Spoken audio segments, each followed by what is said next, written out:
Hey folks, I'm Jack Fossett, and welcome to this Guitar Rigs video where I'm going to share with you how to get some really cool blues tones out of a solid-state amp. This is the Fender Champion 50 XL. This is a very inexpensive, very nice little inexpensive solid-state amp. It's light, it's relatively small, but it has a 12-inch speaker. Very easy to take to gigs. It's got good volume. If you're playing at a mid to larger size venue, you need to mic it because it's 50 watts, but solid-state watts are quieter than tube watts. So that's a tangent for another time. But that's basically, you're not, if you see a 50 watt amp, tube amp really loud, solid state not as loud. So this is 50 watt solid state. Now I have played it at a gig unmiked. It was a medium-ish size venue and it did fine. But just be prepared to mic it if you want to gig with this amp.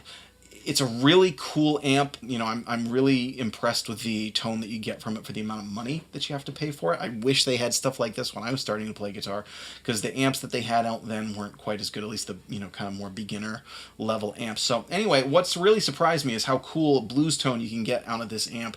And one of the things that I like is, and I talk about this in my whole review of this amp. You can check that out if you're interested. Go through all the effects, all the different amp models and everything. For this video, I'm using two channels. I'm going to use clean from channel 1 and then kind of a cool slightly edgy blues tone from channel 2. And the channel is not even for the amp model, it's not even like the Fender with overdrive sound. It's actually a British gain sound.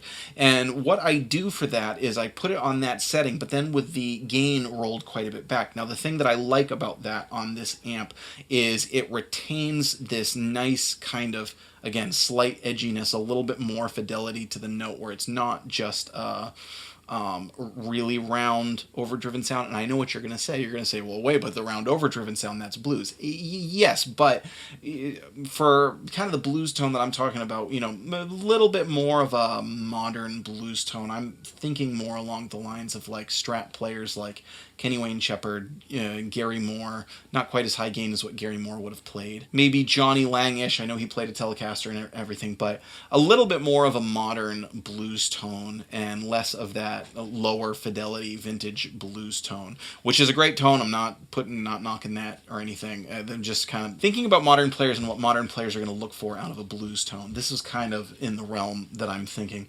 And one of the things that I do is I get the treble back just a little bit and the bass up just a little bit to kind of clear off some harsh edginess, the bass up to kind of fill it out a little more.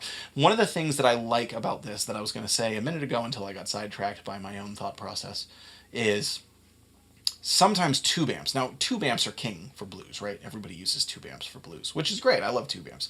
The thing about tube amps is tube amps can have these kind of, the EQ is not always that tameable, and they can have these sharp, spiky swells, and you can get a little too much treble if you dig in. You can use a compressor, but then some people don't like to use a compressor because it kind of, eliminates some of your dynamics.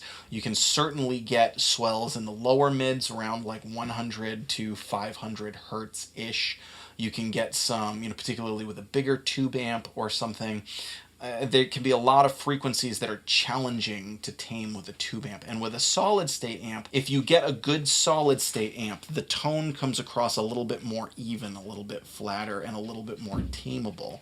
Now, the flip side of that is everybody loves the richness of a tube amp, and yeah, the tone of a tube amp does tend to be richer. However, the cool stuff that they're doing with some of these new solid-state amps is kind of making it where it's like, I'll be honest, there were a couple of times I was playing this amp and, hit a couple of notes, and I looked at it and I went, wow, this thing sounds really, for like I don't know how much it costs, but a couple $100 for a solid-state amp, this thing's awesome. So getting some blues tones using that British distortion channel and using the clean channel. I'm not using a ton for effects. I'm using some reverb because that's kind of bluesy, to use a little bit of reverb. I'm not using any delays or modulation or anything like that. Just a little bit of reverb. That's what I have for the EQ, and then the two different channels.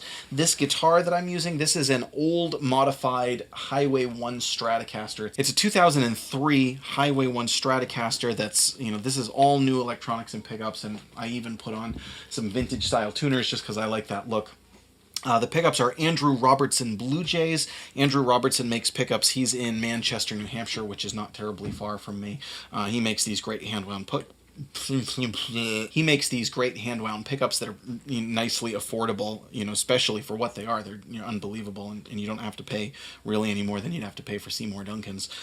These are great. These are kind of a 60s-ish set. They're the Blue Jays. It has a 50 style wiring harness, which I built myself, and this is a great guitar. It's a great bluesy Stratocaster. It's kind of everything. It's a very stratty Strat. It's everything you'd want from a Stratocaster, and I thought I'd use that to show off some of the cool tones you can get out of this. Hope this has been helpful. If any of you are blues players, you're looking for an affordable amp, a home practice amp, if you want a backup amp in case your big rig dies or anything, this is a great amp. It's a great option, and I definitely think it can hold its own in real world settings, not just for home or bedroom use. This has been Guitar Rigs. I'm Jack Fossett. Thanks for tuning in. Please remember to like, share, and subscribe, and we will see you next